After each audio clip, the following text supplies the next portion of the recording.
Welcome to Chicky Bean Loves Books. If you've been here before, welcome back. If you are here for the first time, hello. My name is Jenna. I am here to do two things. Thing one is to talk more about Mary Shelley May, and thing two is to give you my general TBR. The first thing you need to know about Mary Shelley May is that if you go to the link tree in the comments, you will find a link to both the Discord and the Goodreads groups. It is not my intention that you should participate in both. You're welcome to participate in both. I just figured some people may be more confident and comfortable in one location over another. You also don't have to participate in those at all if you want to participate in Mary Shelley May. They are there for the building of community and for those people who feel comfortable and interested in participating in that way. You can also feel free to engage with me here on YouTube or over on my Bookstagram account, which is also called Chicky Bean Loves Books, and you can find that linked in the link tree. Please, wherever you are and whatever you are doing, please remember to use the hashtag Mary Shelley May so that people know who's reading Mary Shelley this month, and also so people who might be interested will know that this is happening. Okay, so I keep looking over here in this general direction because I have just the biggest stack of books that I am going to call a TBR, but also know that it's very, very ambitious, and I tend to read about 25 books in a month. That is my goal. My expectation is not that you would have to read this many or perhaps this few, depending on who you are. Please pick something that is comfortable and that works well for you. This is what I think will work for me. I am also incredibly comfortable with DNFing books.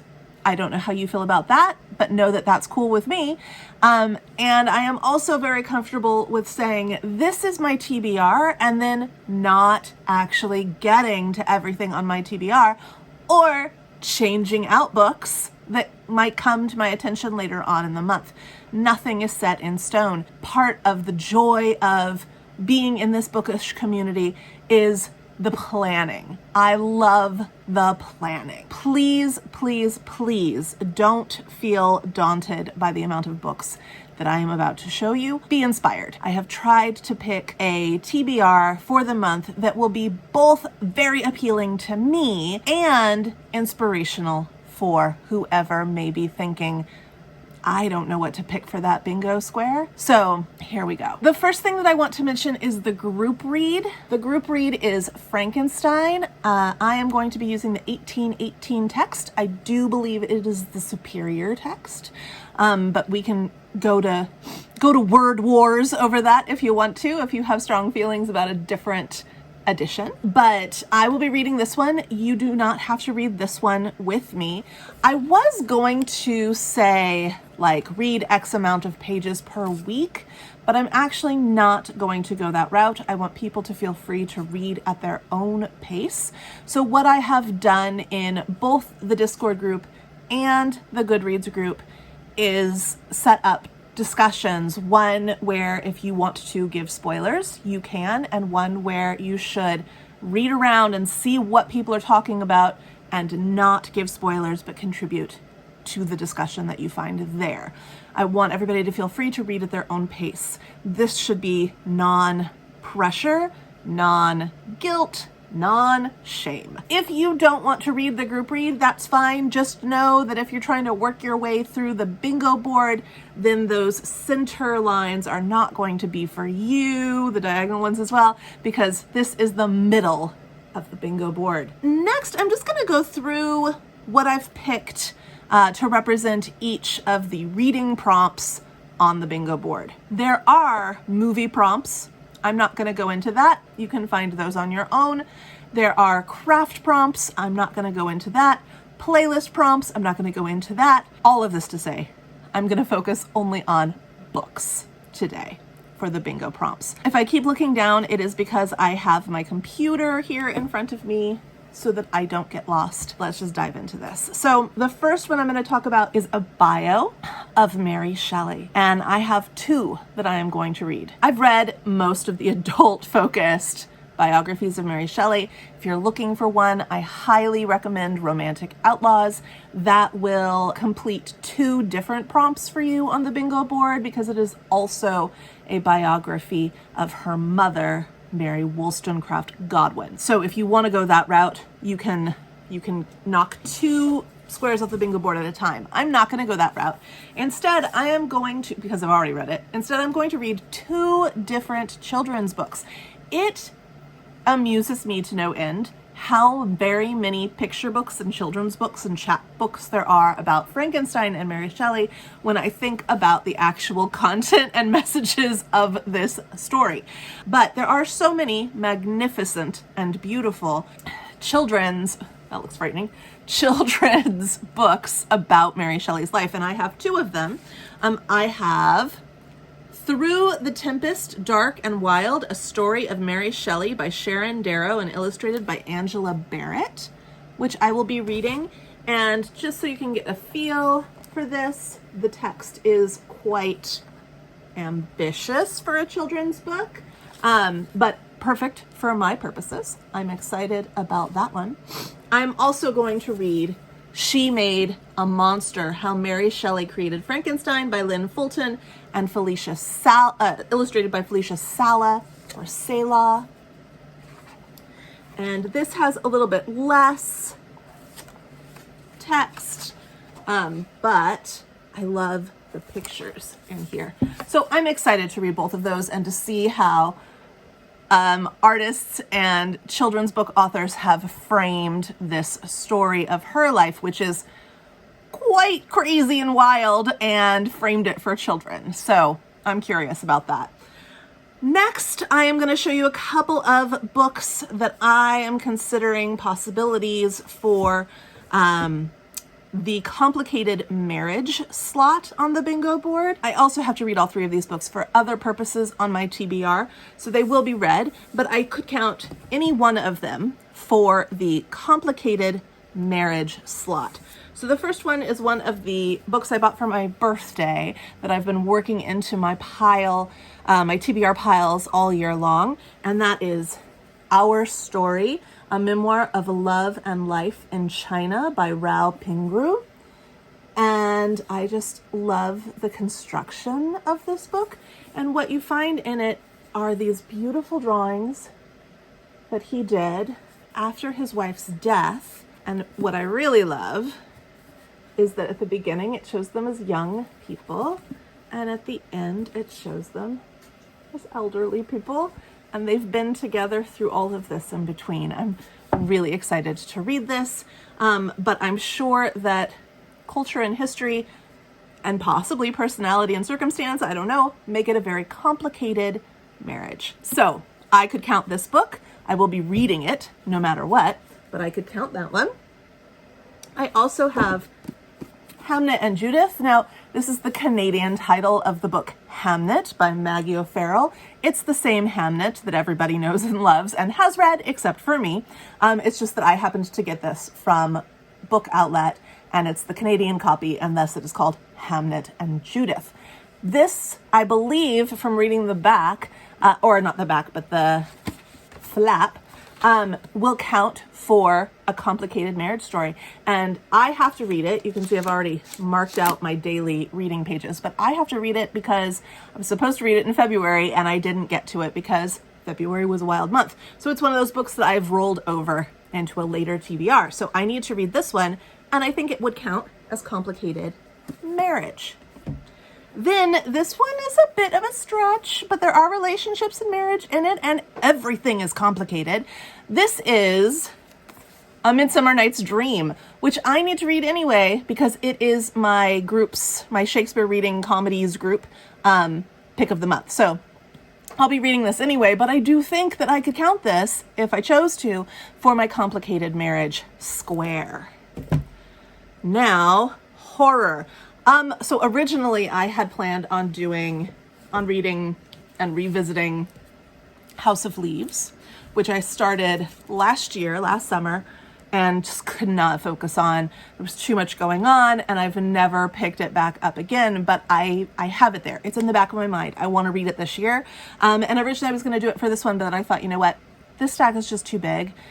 I'm setting myself up for failure if I choose House of Leaves right now. So I looked through my shelf and I found another horror that I have on my shelf that I haven't ever gotten to, and that is The Girl Who Would Speak for the Dead by Paul Elwork or Elwork. I've had this on my shelf since, I believe, 2015. And I've never picked it up, and I had never ever actually read the synopsis before.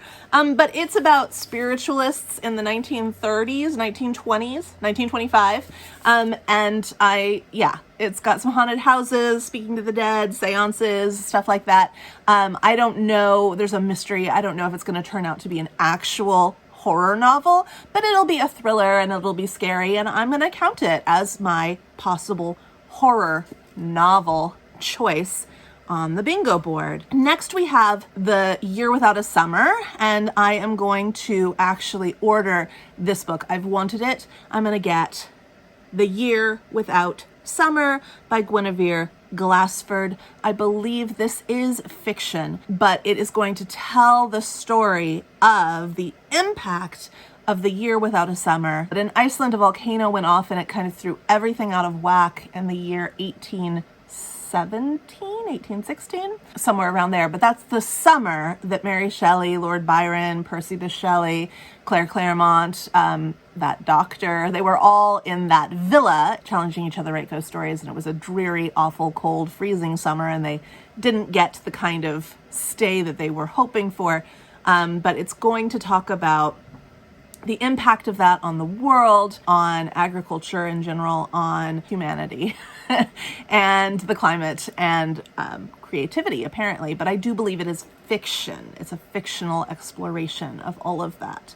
Next, Gothic fiction choices. One of these is one that I will be reading anyway, and one is one I've been wanting to read, again, since I was a teen, but hadn't really ever seen it. So when I was a teen, I used to get Victoria Holt books from our local library and read them, and I loved them. I also really enjoyed watching Dark Shadows.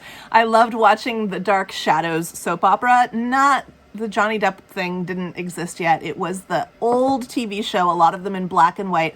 And I grew up watching them because my mom watched them, because they made her reminisce about her childhood, her teenage years when she would watch them. But I love them, and the Victoria Holt books reminded me of that. So if you want Gothic, Victoria Holt is a great way to go. I happened to see this one on Book Outlet. By the way, this is not sponsored by Book Outlet. I'm just a big fan. But I happened to see this on Book Outlet, and I was like, oh my goodness, a Victoria Holt book. I haven't seen one of those since I was a teen. I don't know if I read On the Night of the Seventh Moon or not, but it is definitely Gothic. It is definitely Victoria Holt, and I'm very excited to read it. The other one is a book that I would read anyway. It is one of those birthday book haul books that I've worked onto the TBRs for the entire year. I'm really looking forward to it, and I believe it's going to be Gothic. I'm not entirely sure about that, but I could count this one, I think, as my Gothic choice going into it, and that is Lonely Castle in the Mirror. From what I understand, this is magical realism about a group of friends that wake up to find that they can walk through a mirror and enter into a castle somewhere.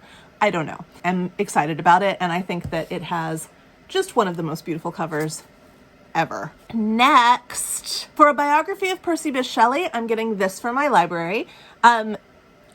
Biographies of Percy Bysshe Shelley have proven to be harder than I thought they would be to find. I myself have not read one in a very long time, and I think the last time I read one, I got it from my school library. As I went looking for one, I was like, these are all out of print, these are all really expensive, these are all really old. Somebody needs to get on that, write a brand new biography. I found this one at my library, and so I'm going to read this. This is Percy Bysshe Shelley, Poet and Revolutionary by Jacqueline Mulholland. I don't know what the quality will be. I don't even know what the length of it is, but I have requested it and it is coming to me, and I will be reading that from a library copy if I choose to read that. I don't know if I'm going to try and do a blackout of my bingo stuff, or if I'm just going to pull from this stack of books that I'm showing you on a whim. I don't really know how I'm going to approach my own readathon yet. This is one I definitely want to get to. I know that I will read. This is for a nonfiction by Mary Shelley. I've got this copy of Selected Letters of Mary Wollstonecraft Shelley, and that is all it is. It is just hundreds and hundreds and hundreds of letters with some commentary and a little bit of an introduction, but mostly it's just straight up bunches and bunches of her letters. I am going to read that for her nonfiction. And then for a complicated sister relationship, I pulled this off my shelf. I'm going to read Naomi Reagan's The Sisters' Vice. I love Naomi Reagan. I just finished another Naomi Reagan this month, a couple of days ago, and I just posted about it on my Instagram account. I just finished The Saturday Wife, which was her debut novel, and it was the third novel I've read by her. I love Naomi Reagan's writing. I am excited to put this on my stack. I have, I think, 2 other books besides this one on my TBR shelf back there right now, because I want to read everything that she has written. So The Sisters' Vice, it's a great time to read it. Happy to put it on my shelf. Definitely we'll get to that. On my stack. Definitely we'll get to that one. And it's going to be about a complicated sister relationship. For a sci-fi choice, I am going to read Binti. This is a bind-up of all 3 of the novellas in addition to a new short story. I've already read the first novella very recently. I think I read it in January or February. I will not be rereading that one. I'll start with the second novella, maybe only read that second one and save the third for later, or maybe just read through to the end. I'm not sure, but this will count for a sci-fi. Retellings. So I have 2 choices, and I probably will read both. One is this fun one. It is called Frankenstein, a Monstrous Parody by Ludvorst Bemonster. Look how happy that little monster is on there. So this is probably not an unfamiliar book to you. It is extremely short and very sweet, and I will be reading this one for sure. It counts as a retelling of Frankenstein, but also something that was only recently put on my radar by Gabby Reads, who is going to use this book that I'm about to show you as a read for one of her book troupe monthly horror read picks, is this one by Jennifer McMahon, The Children on the Hill. And this, I didn't read the synopsis, but Gabby said this is a retelling in some way of Frankenstein. And then I looked it up. It's not out yet. It's coming out on April 26th. But I looked it up, and sure enough, I saw the word Frankenstein in there as I briefly and carefully skimmed without reading too much. I went ahead and pre-ordered it. Then, Strong Women. So many of the books that I've already showed you could count as Strong Women. For example, Strong Women, Strong Women, Strong Women, Strong Women, Strong Women. Pretty much half of my current stack, and maybe more. I'm just not aware of it, of that aspect of the books. So many of the books that I've picked already could count as Strong Woman, and I don't care if you double up on your prompts. I tend not to double up on prompts, but that is totally just me. Please feel free to do your thing. For Strong Women, I have several choices that I would be reading anyway, and I could count any one of these for the Strong Women prompt. So pull those out. The first one I would be reading anyway because it was a pre-order for me that arrived this month. So I read my pre-orders the month after they arrive. So this arrived in April, meaning I should read it in May. This is Julia Hart's Brazen. If you have seen the Netflix series My Unorthodox Life, you will know that she left an Orthodox marriage, an Orthodox upbringing, and several of her children also left as well. She received a divorce from her Orthodox husband, and now she's like some kind of fashion mogul. She fascinates me. So I pre-ordered her memoir. I think I pre-ordered this back in August, and it just came. And so I'm excited about this one. I know that I will read this no matter what. I could count it for Strong Women. I also have this one, which is another one of those birthday book haul books that I've worked into my TBRs for the year. This is Spring Magic by D.E. Stevenson. This has a strong female character in it, and it is about a woman trying to establish and maintain her independence, her autonomy, her individuality, and I believe the 40s or maybe the 30s. It was published in 1942. Maybe this takes place in the 40s, or maybe it takes place in the 30s or the 20s. I'm not exactly sure. I know that I enjoy D.E. Stevenson. I know that I enjoy books published during this time period. I know that I enjoy books set in Scotland, which this is, and I'm looking forward to reading it. I'll read it anyway, but it counts for a strong woman character. And then I believe this has a strong woman in it, but I'm not entirely sure. This is my Beans Big Book Bash pick. I will, of course, be reading it anyway, and it is The Far Pavilions by MMK. Even if this book doesn't have a strong female character in it, MMK is a strong female from history, and I could go that route for counting it, and so could you. Don't get locked into characters. Sometimes it's really hard to pick books for readathons where there are prompts or bingo like prompts because you don't necessarily know what's in the book, right? And so you feel like, how do I pick a book that has a complicated sister relationship if I don't know, if I've never read the book before? And I say, pick what you think will work, and if it doesn't work, it's not your fault, you tried. And count it. Count it. There's no book bingo police around here. Like, please read a book that you think will work, that inspires you to want to pick it up, and count it. So that's all that matters. So you could go the route of strong female author or the route of strong female character within that story. Like I said, I don't necessarily know if there's a strong female character in here. I don't want to read the back of this. I don't want to look too much into it. It is my Beans Big Book Bash pick for the month. If you would like to read this one along with me, feel free. There'll be a whole video about it and other stuff happening. Look on my channel for that. But you have no idea how excited I am for this one. Because I used to live in the Himalayas. I spent years living in northern India, and that is where this takes place, and I'm very excited to read this one. For my bio of Mary Wollstonecraft, very much like bios of Mary Shelley, I have read most of them that are in print and readily available. Romantic Outlaws remains the best that I have read, and I would strongly recommend that one. And like I've already said, it would count for Mary Shelley and Mary Wollstonecraft. However, I've already read that one, and there are no children's books about Mary Wollstonecraft, although maybe there should be. It cracks me up how many children's books there are about Mary Shelley, but there are none about Mary Wollstonecraft that I'm aware of. But I did find this one on Kindle Unlimited for free, so I'm going to read this one on my Kindle, and that is This Shining Woman, and I like that cover, and I like that title.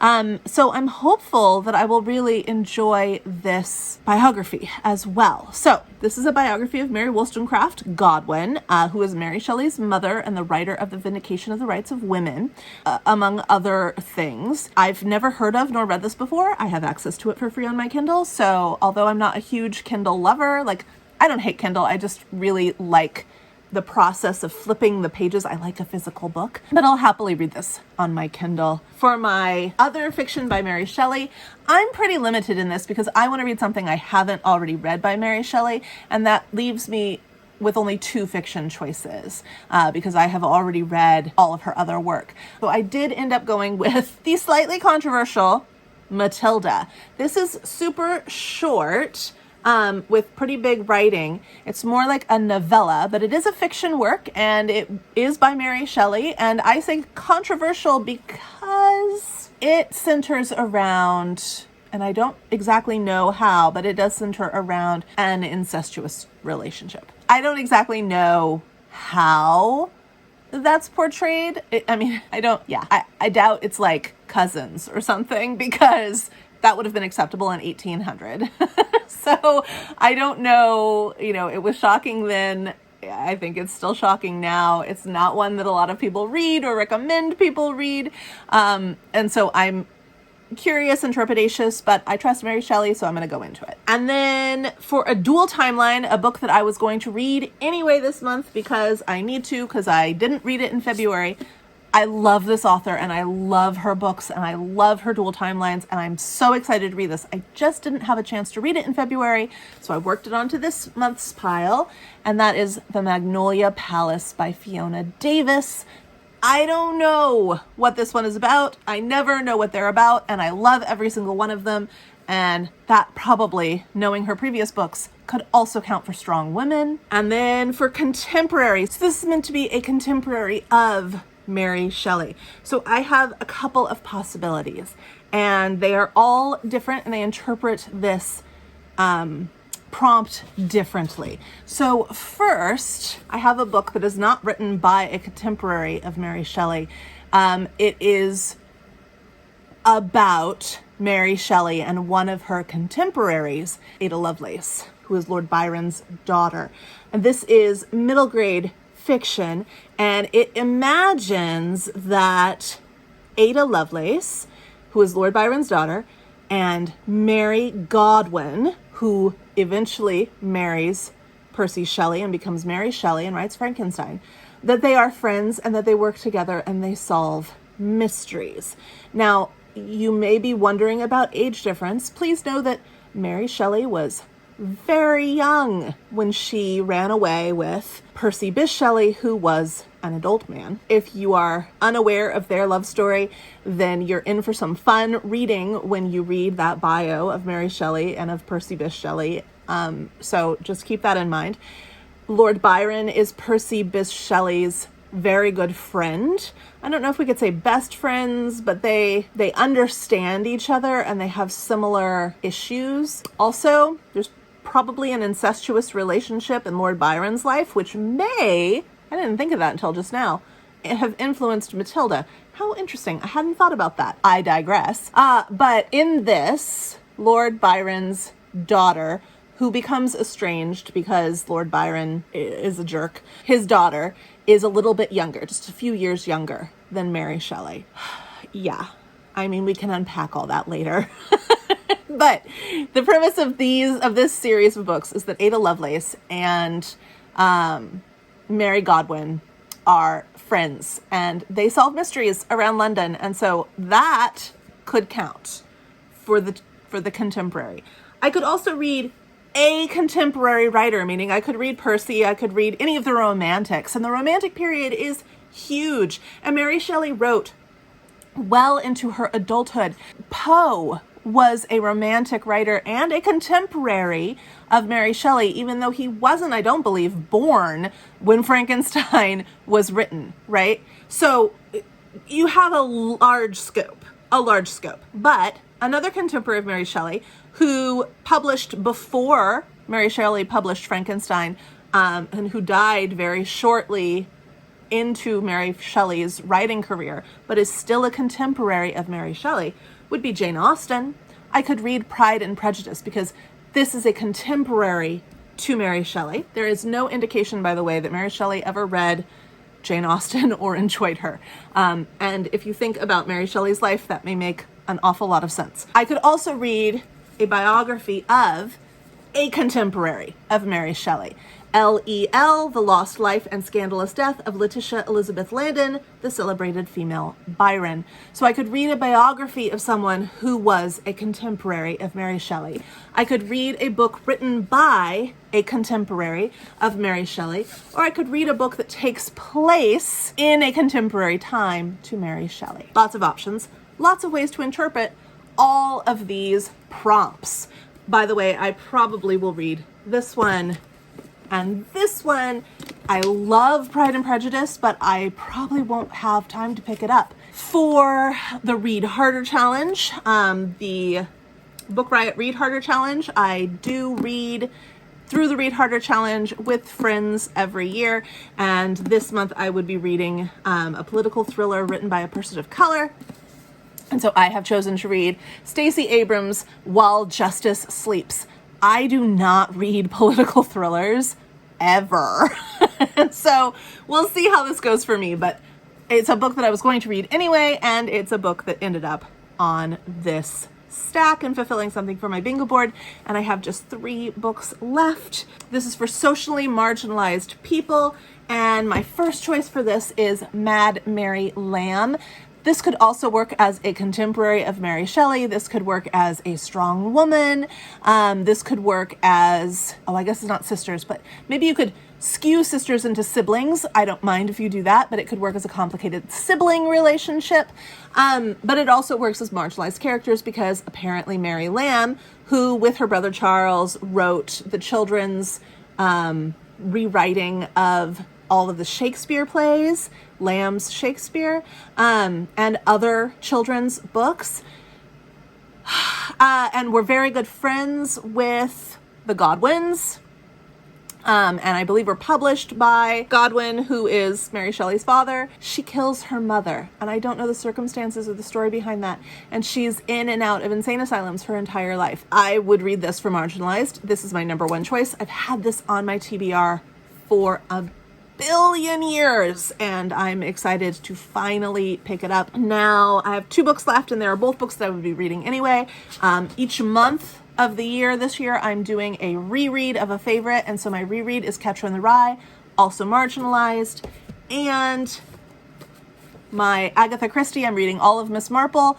The Miss Marple for this month just happens to take place in a home for juvenile delinquents, marginalized people group.